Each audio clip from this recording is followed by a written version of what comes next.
Hai guys, welcome to Ruang Gelap. Hari ini kita akan membahas misteri Ancol. Selama ini gua kira Ancol is about happiness, kayak dimana lu bisa pergi liburan dan bersenang-senang.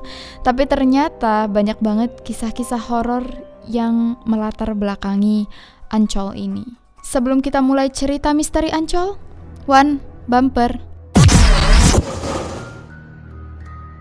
Ide pembangunan Ancol ini awalnya berasal dari Presiden Soekarno. Jadi di tahun 1956, Presiden Soekarno itu pergi ke Disneyland Amerika dan dia ngerasa super excited, super happy dengan experience yang dia dapat di sana. Jadi pas dia pulang ke Indo, dia kepikiran untuk membangun sebuah wisata yang mirip Disneyland juga. Nah, sebelumnya daerah Ancol ini memang menjadi tempat wisata orang-orang kaya. Di zaman dulunya lagi, waktu zaman penjajahan Jepang dan Belanda, Ancol ini kan hutan rawa-rawa di mana banyak banget kera dan monyet-monyet di sini. Beda kera sama monyet tuh apa ya sebenarnya? Kalau kera itu nggak ada ekor, kalau monyet itu ada ekornya, for your information. Jadi hutan-hutan di Ancol ini dulunya jadi tempat penjajah Jepang untuk membawa orang-orang yang memberontak pemerintahan mereka dan dibunuh massal di sini. Nah, pas Indonesia merdeka, itu diadakan pemakaman resmi para korban yang meninggal dunia di sana. Setelah merdeka, daerah ini dijadikan perumahan elit Belanda dan tempat liburan tadi. Nah, ada yang mengusulkan kawasan ini dijadiin kawasan industri. Tapi oleh Presiden Soekarno, dia bilang, enggak. Ini kita harus bikin wisata aja kayak Disneyland Amerika. Karena itulah Presiden Soekarno menunjuk Gubernur DKI Jakarta saat itu, Bapak Sumarno Sosroatmojo, sebagai pelaksana pembangunan Ancol di tahun 1960. Nah, latar belakang tempat Ancol ini kan udah serem lah, dibangun di atas pemakaman para pejuang Indonesia. Tapi ada 5 tempat yang keangkerannya itu paling terkenal. Tempat pertama itu di Wahana Arum Jeram. Jadi ada sebuah kolam tempat latihan atau simulasi sebelum orang benar-benar main arum jeram di sungai asli. Nah, di kolam ini tuh ada danau. Di danau ini katanya dikubur kepala kerbau setiap tahunnya. Pelaksanaan ritual menguburkan kepala kerbau ini juga sebenarnya berawal dari waktu ada 2 pengunjung yang datang ke kolam ini dan mereka tuh tenggelam. Nah, pas mau dicari jasadnya, itu nggak ketemu-ketemu. Kolamnya tuh sampai dikuras, tetap nggak ada. Jadi jasadnya itu seolah-olah hilang. Jadinya orang-orang berspekulasi there's something happen yang bukan dari dunia kita. Jadilah pelaksanaan ritual penguburan kepala kerbau ini dilaksanakan semenjak itu untuk menghindari hal-hal aneh dan gangguan-gangguan kayak gini terjadi lagi. Tempat kedua itu di Pasar Seni. Nah, dulunya Pasar Seni di Ancol ini rame orang belanja, orang jualan. Sampai adanya tragedi di mana seorang bapak-bapak pelukis yang didatengin oleh cewek yang minta dilukis. Cewek ini cakep dan dilukislah oleh si bapak. Nah, setelah bapak ini selesai melukis ini cewek, dia menghilang secara misterius, gak ketemu jasadnya, gak tahu dia kemana, literally vanish into thin air. Cewek yang dilukis ini dipercayai sebagai si manis jembatan Ancol.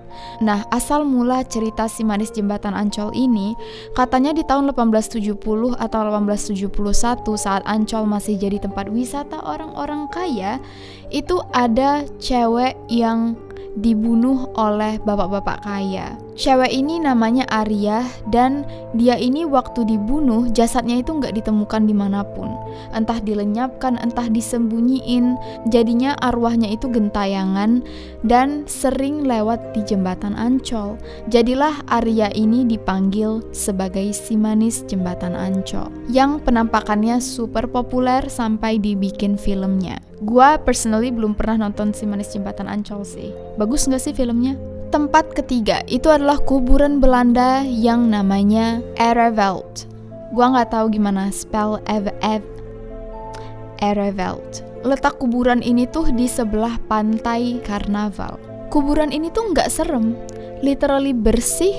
Terus nisan-nisannya tuh warna putih. Kalau siang atau pagi tuh nggak ada yang serem. Tapi kalau malam, di sini tuh banyak banget penampakan monyet-monyet dan kera-kera. Lagi-lagi gue nggak tahu itu monyet apa kera. Ada yang bilang monyet, ada yang bilang kera. Bedanya cuma di buntut, by the way kan. Padahal udah nggak ada lagi monyet-monyet dan kera-kera di Ancol. Jadi penampakan adanya monyet dan kera ini kita nggak tahu nih apakah ini hantu kera, hantu monyet atau gimana. Tapi gue juga baru tahu kalau seandainya hewan itu ada hantunya. Nah, masuk ke tempat keempat yang namanya Eco Park. Jadi dulu Eco Park ini tuh lapangan golf. Tapi banyak banget orang yang kesini dan bilang mereka tuh ngerasa nggak enak. Kayak merinding, ada something yang just don't sit right with that place. Ditambah lagi dengan banyak banget orang yang ngelapor kalau mereka mendengar suara wanita yang berjerit di sini. Laporan ini tuh banyak banget dan orang tuh hampir semuanya emang ngerasa nggak enak dengan tempat ini sampai namanya itu diganti jadi Eco Park. Nah, nggak tahu kenapa nih semenjak diganti jadi Eco Park, kejadian aneh kayak suara wanita yang menjerit tuh nggak pernah terdengar lagi. Terus orang-orang juga waktu kesana udah nggak ngerasa nggak enak lagi, mereka ya enjoy aja. Nah, tempat terakhir, tempat kelima itu di Pantai Marina. Sebenarnya bukan Pantai Marinanya yang berhantu, tapi bangunan hotel di sebelah Pantai Marina ini. Karena bangunan hotel ini dibangun di atas empang dan kuburan orang Belanda. Jadi bangunan ini tuh ditungguin oleh makhluk lain, makhluk yang meminta korban. Makanya di Pantai Marina ini banyak banget orang-orang yang meninggal. Of course karena tenggelam, tapi katanya mereka itu kayak ditarik. Karena saking banyaknya orang yang tenggelam di sini, pantai ini tuh sempat ditutup. Tapi karena memang pemandangan di pantai ini tuh super cakep, jadi pantai ini dibuka lagi. Jadi kalau kalian main ke Pantai Marina, hati-hati ya. Banyak juga foto-foto penampakan, cerita-cerita serem orang-orang yang berkunjung ke Ancol. Tapi semua ini tuh cuman cerita dari mulut ke mulut, nggak ada buktinya. Kalau kalian sendiri pernah main ke Ancol dan mengalami hal-hal ini?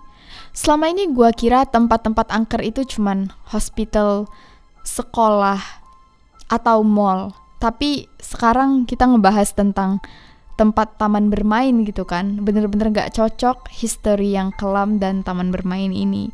Tapi anyways, kalian jangan takut untuk bermain ke Ancol. Yang penting jaga diri dan doa selalu. Kalau kalian terhibur dengan video ini, jangan lupa klik subscribe, like, comment, share untuk selalu mendukung channel Ruang Gelap agar lebih banyak cerita misteri, true crime, dan conspiracy yang bisa kalian dengar. See you guys on the next video. Stay safe and stay alive.